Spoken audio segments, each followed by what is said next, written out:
नमस्कार, स्वागत है आपका STV यानी सत्यमेव चैनल में। मैं हूं डॉक्टर हरीश चंद्र लखेड़ा। आज बात करते हैं सांसदों के और विधायकों के पेंशन की, क्योंकि OPS और NPS का मामला फिर चर्चा में है। क्योंकि केंद्रीय वित्त सचिव सोमनाथन ने साफ कह दिया है कि अब सरकारी कर्मचारियों के लिए ओल्ड पेंशन योजना के लिए केंद्र सरकार का लौटना संभव नहीं है। सरकारी कर्मचारी सवाल उठा रहे हैं कि यदि ऐसा है तो फिर सांसदों को, विधायकों को किस आधार पर पेंशन दी जा रही है, क्योंकि उनका तो अपनी पेंशन में एक पैसे का भी योगदान नहीं है। सांसद एक दिन शपथ ले और अगले दिन इस्तीफा दे दे तब भी उसे पेंशन मिलेगी। उनके परिजनों को भी, यानी उन पर जो आश्रित हैं उनको भी पैसा मिलेगा, पेंशन मिलेगी। और विधायकों के लिए भी अधिकतर राज्यों में यही है।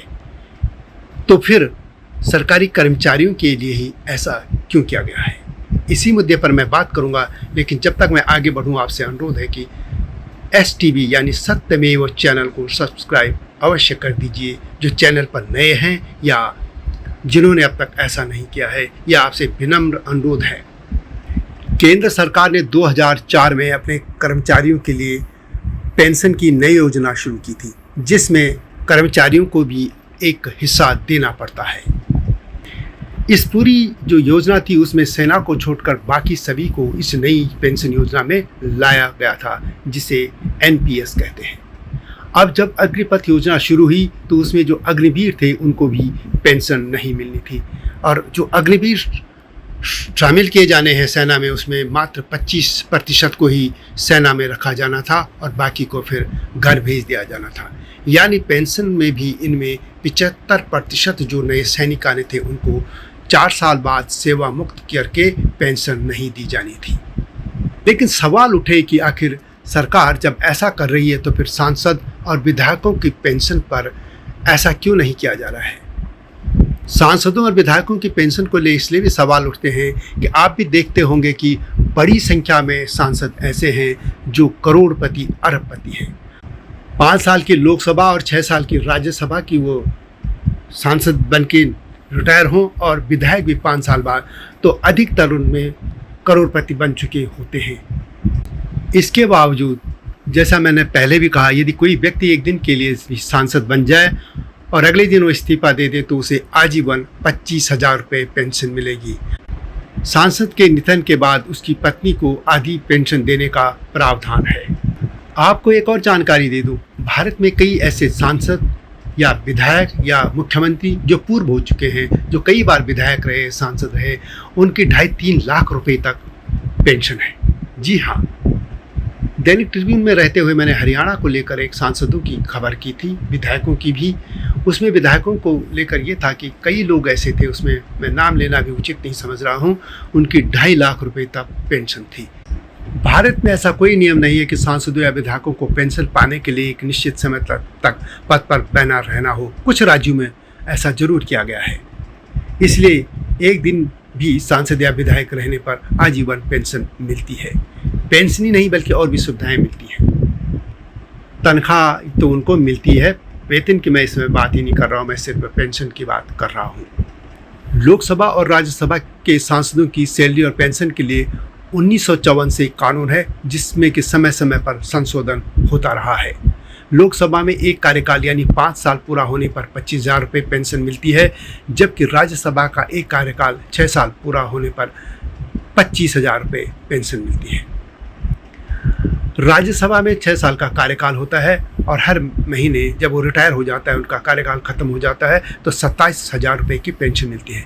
यदि कोई 2 बार यानी 12 साल तक सांसद रहता है तो उसे 39,000 रुपये पेंशन मिलेगी। एक बात और जानने की है, यदि कोई सांसद रिटायर होने पर बाद में विधायक बन जाता है तो उसे विधायक की तनख्वाह तो मिलेगी ही, सांसद की पेंशन मिलेगी। इसी तरह कोई यदि सांसद बन जाता है, विधायक था, तो उसको सांसद की तनख्वाह मिलेगी और विधायक वाली उसे पेंशन मिलती रहेगी। और यदि वो जब पद से हट जाए, दोनों जगह थे, तो उसे सांसद भी और विधायक की दोनों की पेंशन मिलती रहेगी। अभी हाल में जैसे कुछ लोग लोकसभा में आ गए हैं और जो राज्यसभा में सांसद थे पहले, तो अब उनको राज्यसभा की पेंशन मिलेगी और लोकसभा की उनको तनख्वाह मिलेगी। इसी तरीके से कुछ लोग जो लोकसभा में पहले थे और राज्यसभा भेज दिए गए, तो अब उनको राज्यसभा की तनख्वाह मिलेगी और लोकसभा वाली पेंशन भी मिलेगी। इतना उनको मिलता है। 2023 तक भारत में 4,796 पूर्व सांसद पेंशन ले रहे थे और इस पर लगभग 70 करोड़ रुपए का खर्च आता था। इस दौरान अब लोकसभा के भी बहुत से सांसद रिटायर हो चुके हैं और राज्यसभा के भी, तो यह राशि जाहिर है और बढ़ चुकी होगी। इस तरह हम देखते हैं कि यदि सांसद और विधायक बनते हैं तो उनकी पहले वाले पद वाली पेंशन अतिरिक्त जुड़ जाती रही है। तभी मैं कह रहा था कि हरियाणा में कई नेता ऐसे थे जिनको 2.5 लाख रुपए तक पेंशन मिलती रही है। यही पूरे भारत के अन्य राज्यों में भी है। यदि आप पूर्व मुख्यमंत्रियों के देखिए या जो कई बार सांसद रहे हैं, विधायक रहे हैं या सांसद विधायक दोनों रहे हैं, तो उनकी पेंशन भी 2-2.5 लाख रुपए तक बनती है। ये आप लोग RTR डाल के पता कर सकते हैं। पंजाब ही सिर्फ एक राज्य है जहां एक विधायक एक पेंशन कर दिया गया था। आम आदमी पार्टी की सरकार ने के बाद सरकार ने यह ऐलान किया और पंजाब के विधायकों को प्रति माह 75,000 रुपये पेंशन मिलती है। जो विधायक कई बार जीते हैं उनकी पेंशन 3 लाख प्रति माह से ज़्यादा पहुंच रही थी और इसके बाद सरकार को यह कदम उठाना पड़ा। वैसे गुजरात एक ऐसा राज्य है जिसके बारे में कहा जाता है कि वहाँ पूर्व विधायकों को पेंशन नहीं मिलती है। इसके अलावा 8 राज्य ऐसे हैं जिन्होंने पेंशन के लिए विधायकों की ऊपरी सीमा तय की है। कुछ राज्यों में कार्यकाल की सीमा भी तय है। भारत के 4 राज्य ऐसे हैं जहाँ ये सीमा तय की गई है, जैसे उड़ीसा में 1 साल, सिक्किम और त्रिपुरा में 5 साल और असम में यह 4 साल है। यानी इतने समय तक उनको सांसद विधायक रहना पड़ेगा और तभी उनको पेंशन मिलेगी। कई राज्यों में आपने देखा होगा कि वो 7-7, 8-8 बार के विधायक चुने जाते हैं या सांसद भी बीच बीच में, तो वो सभी की पेंशन उनको जुड़ के मिलती है। यदि हम राजस्थान की बात करें तो वहाँ एक बार के पूर्व विधायक को 35,000 रुपये प्रति माह पेंशन मिलती है। दूसरी बार विधायक बनता है तो पेंशन राशि में 8,000 रुपये उसमें जुड़ जाते हैं। इसके बाद जितनी बार भी वह विधायक बनेगा उसमें 8,000 रुपये जुड़ते चले जाते हैं। हालांकि वहाँ ये नियम भी है कि जब वो विधायक नहीं होते तभी उनको पेंशन मिलती है। जब विधायक रहते हैं तो उन्हें वेतन के अलावा भत्ते भी मिलते हैं। कोई वहाँ पे 9 बार विधायक रह जाता है तो उसे 99,000 रुपये तक पेंशन मिलती है प्रति माह। पूरे भारत में यदि हम देखें तो पूर्व सांसदों और विधायकों का जो पेंशन का बजट है वो लगभग 500 करोड़ रुपए तक आता है। यानी जनप्रतिनिधियों की पेंशन पर सरकार सालाना, यानी जो राज्य सरकारें भी हम मिला दें, सभी सरकारें मिलकर 500 करोड़ रुपए तक खर्च करती है। अकेले ही सांसदों के 2023 तक के जो रिटायर हो चुके थे सांसद, पूर्व सांसद थे, उन पर 77 करोड़ रुपए 2023 में तक का ही खर्च है। 1 साल में 77 करोड़ रुपए खर्च आता था अकेले पेंशन पर। ऐसा नहीं कि सांसदों के जो पेंशन है उसको लेकर मामला अदालत में नहीं गया हो। कई जगह अदालतों में भी गया मामला, इलाहाबाद हाई कोर्ट में गया, मध्य प्रदेश में गया, सुप्रीम कोर्ट में भी गए मामले, लेकिन सब जगह ये जो याचिकाएँ थी वो खारिज कर दी गई। अब यह भी अद्भुत बात है कि यदि हम निजी क्षेत्र को देखें तो लोग 60 साल तक नौकरी करते हैं और उनको 1 पैसा पेंशन नहीं मिलता है। कुछ बीमा को जोड़कर पेंशन के लाने की योजना भी की गई थी, लेकिन कंपनियों ने ऐसा नहीं किया। लेकिन सांसदों की देखिए, विधायकों की देखिए कि वो एक दिन भी यदि विधायक सांसद रह जाते हैं तो उनको उम्र भर पेंशन मिलती है। 1 अप्रैल 2004 से जो पुरानी पेंशन स्कीम बंद करके नई आई थी, उसमें जो नई पेंशन प्रणाली, उसमें बीमा प्रीमियम की तरह सरकारी कर्मचारियों को खुद भी अंशदान करना पड़ता है। जितना ज़्यादा अंशदान रिटायरमेंट पर उतनी ज़्यादा पेंशन।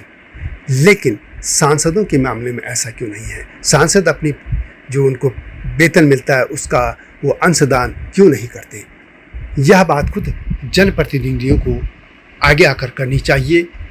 ये ना हो कि दूसरों को भाषण देते रहें और खुद कुछ न करें। वैसे यह भी नहीं होना चाहिए कि सरकारी खजाने को पेंशन और इसी पर लुटा दिया जाए, नहीं तो विकास के कार्य कैसे होंगी? टैक्स जो देते हैं लोग ईमानदारी से कमा के, अपना खून पसीने की कमाई जो टैक्स के रूप में देते हैं, वह दूसरों को कैसे दिया जा सकता है? ये सवाल लोग उठाते हैं। लेकिन एक सवाल ये भी आता है कि सरकार 80 करोड़ लोगों को भी मुफ्त भोजन दे रही है। इसके तरह कई तरह की सामाजिक सुरक्षा के नाम पर जो योजनाएं चल रही हैं उसमें भी तो लोगों को पेंशन और कई तरह का घर बिठाए बिठाए पैसा मिल रहा है। आखिर ऐसा क्यों हो रहा है? इस देश में एक ऐसा नियम क्यों नहीं हो सकता कि किसी को भी भूखे तो नहीं रहना दिया जाना चाहिए, लेकिन उनको पैसे की बजाय काम दिया जाना चाहिए। काम दिया जाना चाहिए और हर आदमी की बुढ़ापा सुरक्षित किया जाना चाहिए, चाहे वो सरकारी कर्मचारी हो, चाहे प्राइवेट सेक्टर का हो, चाहे वो मजदूर हो या चाहे कोई बेरोजगार हो, सबका कम से कम बुढ़ापा सुरक्षित किया जाना चाहिए।